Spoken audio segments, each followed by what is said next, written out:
So what is up mga ka-tech shop, no?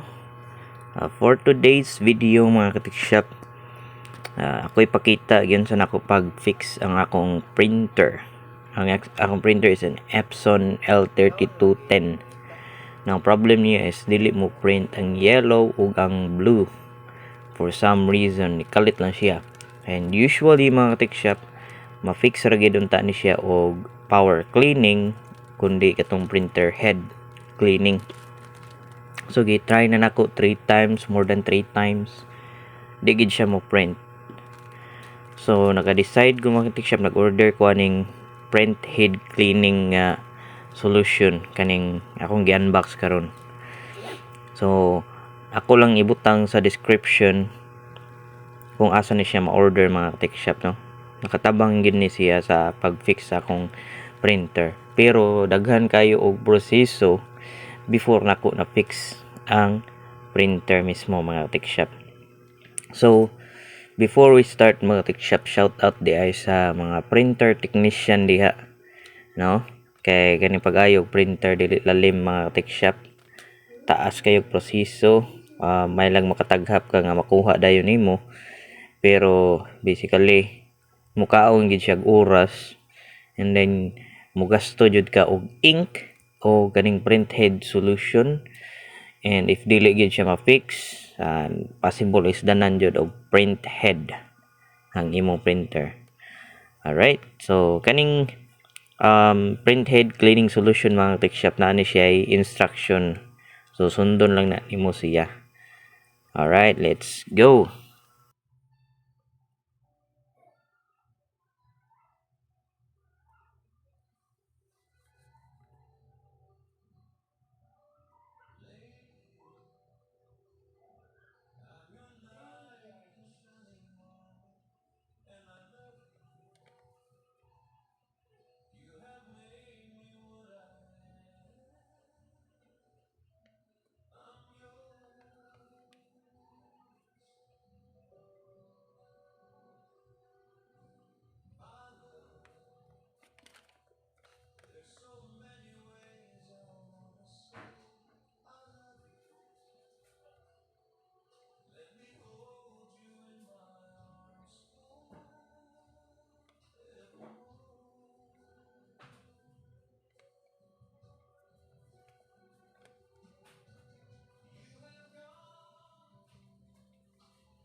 So this assembly process mga tech shop, pwede ka mo tan-aw sa YouTube, and then once nga ma-open na nimo, if ang printer is naka-turn off, na siya lock sa print head, imo na siyang i-press, then ma-slide na nimo ang print head.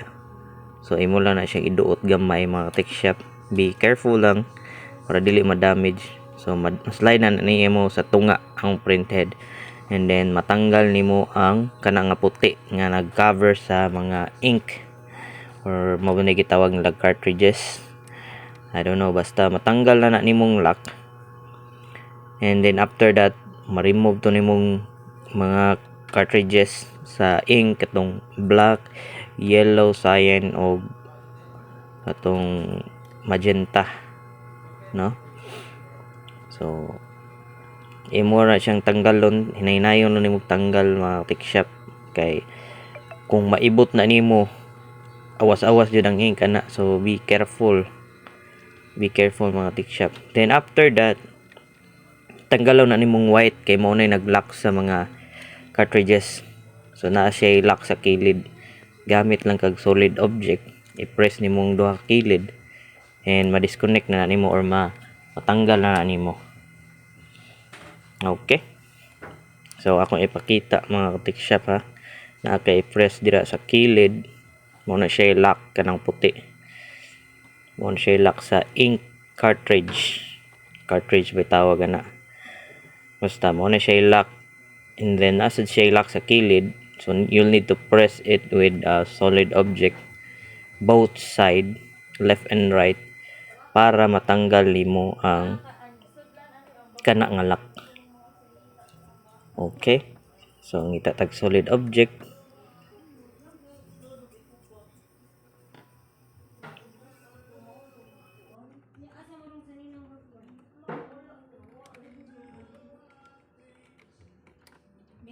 dire. Wala. Yan, dire sa ako tanaw. Wala kang barbie sa nina ko.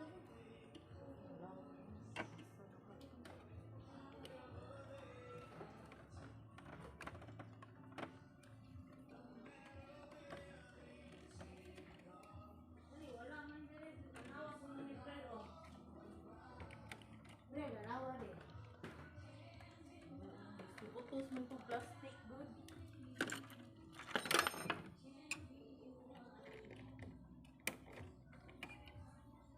Alright, so natanggal na to ang lock.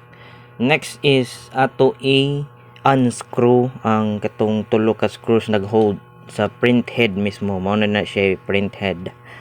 Okay, so tulo na siya ka screw para ani nga model mga tech shop. So unscrew lang nimo and then imo siyang tanggalon na proper way kung saan pag tanggal anang print head mga tech shop. Sunda lang na as video para dili ma-damage ang imong kanang flex cable nga connected sa iyang mainboard.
Alright, so pagkatanggal sa screws mga tech shop, i-press na nimong flex cable na sa left para moangat ng print head.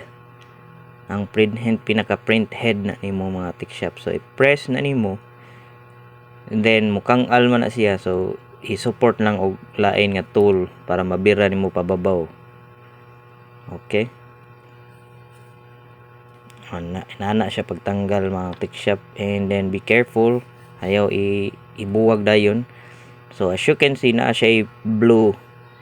So ang blue is facing to the print head. Ang so timan-an nimo kay para inigbalik nimo di ka maglibog. So facing ta ang katong blue nga sticker niya facing to the print head.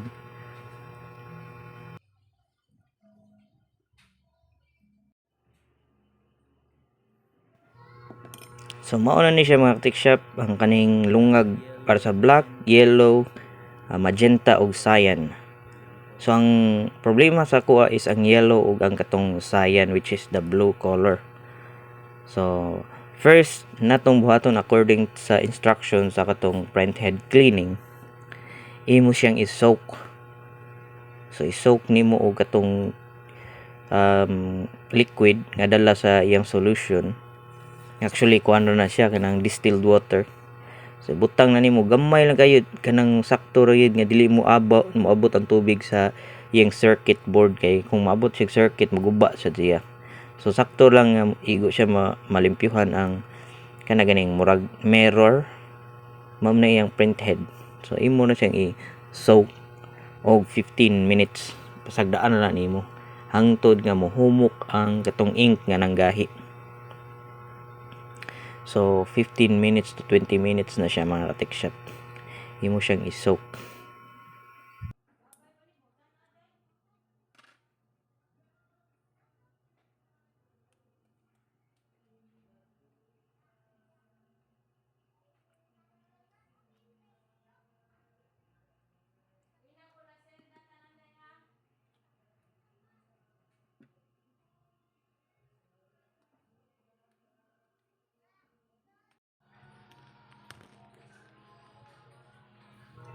So after 15 minutes mga tech shop, makita nimo nga naay mga ink sa iyang tong liquid solution or ang distilled water. So since ang yellow ug ang blue man ang akong ang di mo print, so mo na padaganan ako og katong liquid solution or distilled water. So gamit atong gi-order nako nga printhead solution, naa siya dala nga syringe o katong mga tube nga sakto kayo para aning printhead. So pwede na nimo saksak diha nya inig-press nimo sa syringe, mulimpyo na siya dito sulod sa nagbara nga tubo dito sa printhead. So para lang di ka magbalik-balik, pwede nimo padaganan ang upat ka lungag, maski pag nigana na siya, maski tech shop mas mayo imo lang sa padaganan para malimpyo gud ang upat nga lungag. So sundon lang na nimo ang gibuhat nako diha pag-assemble sa syringe, dali ra kay na.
Alright, so sudlan na nako liquid solution ang syringe, or mo na siya gitawag nga distilled water, and then itaod lang nako ang tube, and then akong padaganan og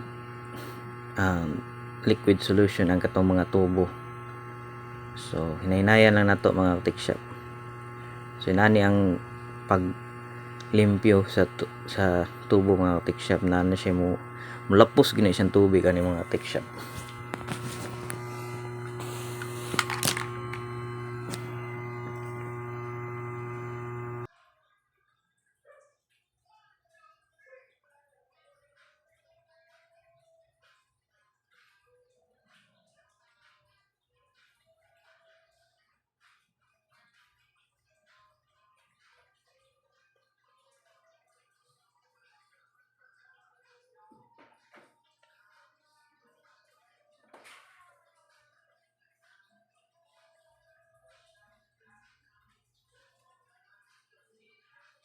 Ma, manis ako be. Putlis ako tissue be. Hindi ka naglisod ko. Tissue ma be. Naay ba? Kamay lang. Kada lang, duha lang.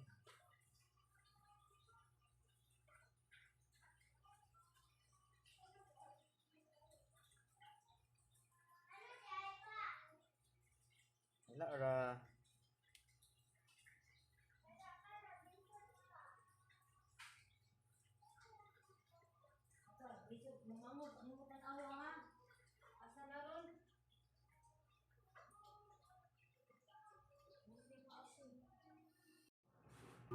So after that, assembly na sa mga tech shop. So before nimo itaod og balik ang kaning mga cartridges mga tech shop, mas maayo og imo sad kanang pasuyupan using lain nga syringe.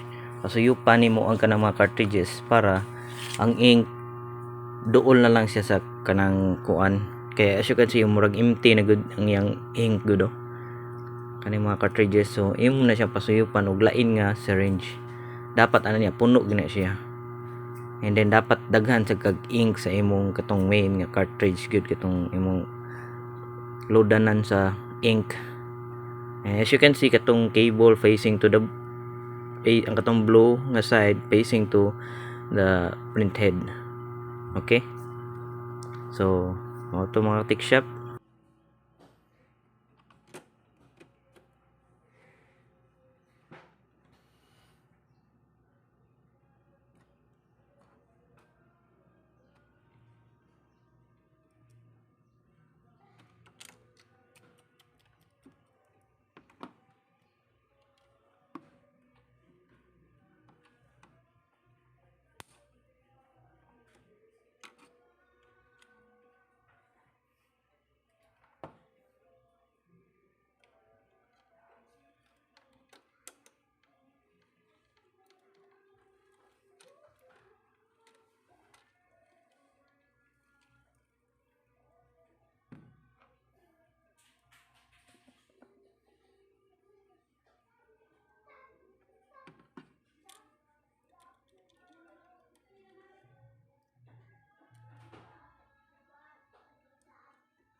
Wait.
Alright, so after na ko ma-assemble mga tickshop, nag-test print ko pero wala dayon siya ni gana mga tickshop, meaning nagapoy mga color nga wala ni print.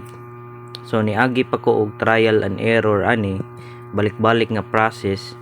Nagpadagan ko og print head cleaning, padagan sa kog power cleaning, and then kaning power cleaning mga tickshop, once nga magpadagan na nimo, mopaabot na sa kag another 12 hours before nimo mapadagan og balik ang power cleaning. So the next day testing na sad ko, pero kung gusto gid kag ganang, kay usually if you're a technician, di mo kag, you don't need to wait for 12 hours gid, kay syempre kinanglanon man na sa customers, di ba, ang mga printer. So ang laing paagya ng mga tickshop is magamit ka og katong Epson resetter. So kanang magamit kag Epson resetter, dili na ka magpaabot og 12 hours para mapadagan nimo og balik ang katong power cleaning. So mao to siya akong gigamit, o nagamit kog Epson resetter para katong pag next day na, nagamit na ako multiple times ang power cleaning, kay sure ball naman ko na limpyo naman tong mga tubo. So power cleaning na lang kinahanglan ana. Okay, so pag testing na nako, nagkaanam-anam na siya print, nibalik na siya kadugayan. So ni time ni print siguro kog mga 10 ka buok bond paper, usa siya ni fully nga naka-recover na gyud. So mo to mga tech shop, no. Once again, shout out sa mga printer technician. If you got some ideas or mga techniques on my videos, don't forget to like and subscribe to my YouTube channel. And also, if you need tools, itong mga tools nga gipanggamit nako ani nga repair, ako lay butang sa description ani nga video, and you may order it online, and then YouTube will pay me kanang affiliate marketing. So nakoy gamay nga commission para sa katong mga tools nga inyong pang-orderon. Alright, let's go.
So kaning mga katik shop, nibalik na ang iyang mga colored nga print, katong yellow, magenta ug cyan.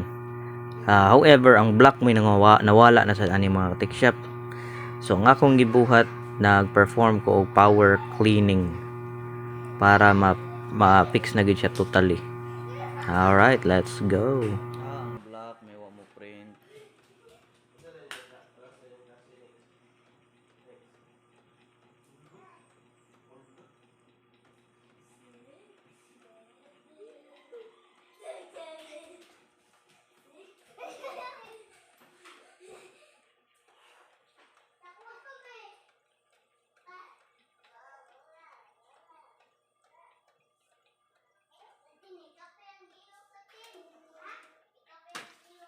black, may wa mo print.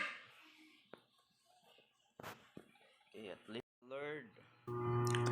So, nagpadagan ko og power cleaning and then gigamit na ko ang gatong Epson Resetter mga tech shop latest version. So, ang kani kong power cleaning ka usara ni mo magamit so sa kadlaw, and then you'll need to wait 12 hours. But if na kay power or na kay Epson Resetter, pwede na nimo magamit many times na ray technique na. So if you're interested, don't forget to subscribe to my YouTube channel kay possible magbuhatag lain nga tutorial video about atong Epson Resetter. Alright, so mo to siya naka-fix sa ang akong printer. So karon as you can see, print na og black, yellow, magenta ug cyan. Alright, and gitesting na sa nako ang Xerox. Let's go.